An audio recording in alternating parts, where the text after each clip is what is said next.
I was down on Sussex Inlet with the school group doing their Duke of Edinburgh adventurous journey. So one of the kids yells out that something's bumped into his kayak, and I just said, mate, it's probably a mullet or something like that. Then he says, no, it's big and it's moved my kayak. So I'm thinking maybe it's a shark. Then, all of a sudden, up pops a dolphin.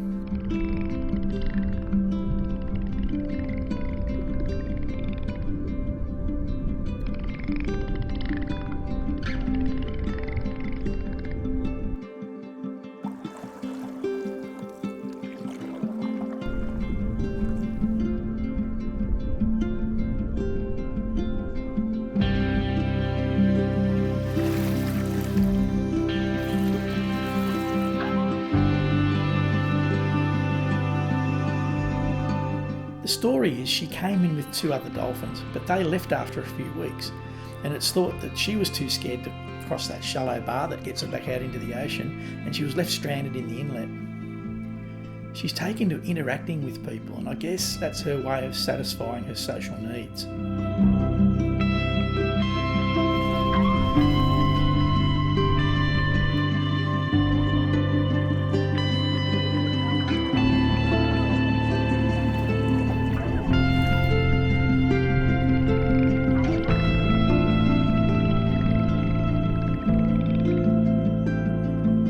We played with her for over 30 minutes, and she ended up going from kayak to kayak saying g'day to the kids. She actually pushed their kayaks along, rolled on her back for a belly rub, and generally I think she just had a good time. Most of the kids enjoyed it, but sadly some of them, they just didn't realise what a precious moment this really was.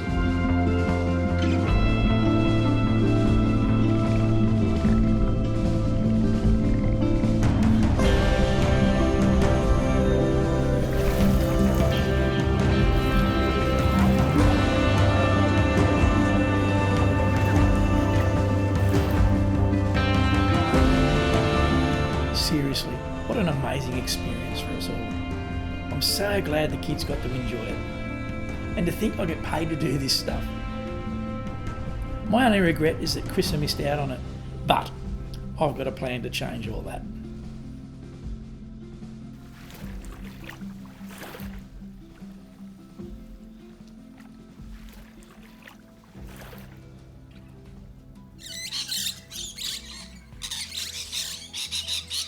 As soon as I got home from the school camp, I fueled up our inflatable, packed a bag, grabbed Chrissa, and we headed back to Sussex Inlet. She's an animal lover, and there was no way I was going to let her miss out on this.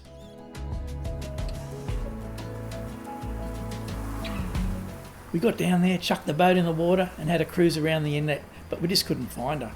So we ended up heading into St George's Basin, where we had a picnic. On our way back to the boat ramp, we spotted her, so we anchored up and waited to see if she'd come over and say g'day. Well, she did come over, and we spent an unbelievable 45 minutes with her. She'd roll over for a belly rub, nuzzle a nose into your hand, and even popped her head out of the water and gave Chrissa a kiss. Unfortunately, I was too caught up in it all and only took stills, no video. But hopefully this gives you some idea of what it was like.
As with anything involving humans, there are always going to be some imbeciles that just can't help themselves.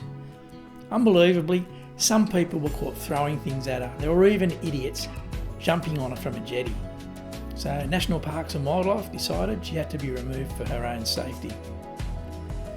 Together with experts from SeaWorld and some other groups, they ended up catching her, and 40 minutes later she was released into Jervis Bay. Since then, there have been reports from the Whale Watch tours that she's been positively identified living and interacting normally with one of the resident pods. That's a pretty amazing result for her. She would have been desperately lonely in Sussex, and it's great news that she's got a new family. Whichever way you look at it, she gave us one of the best experiences of our lives, and one that we will never ever forget.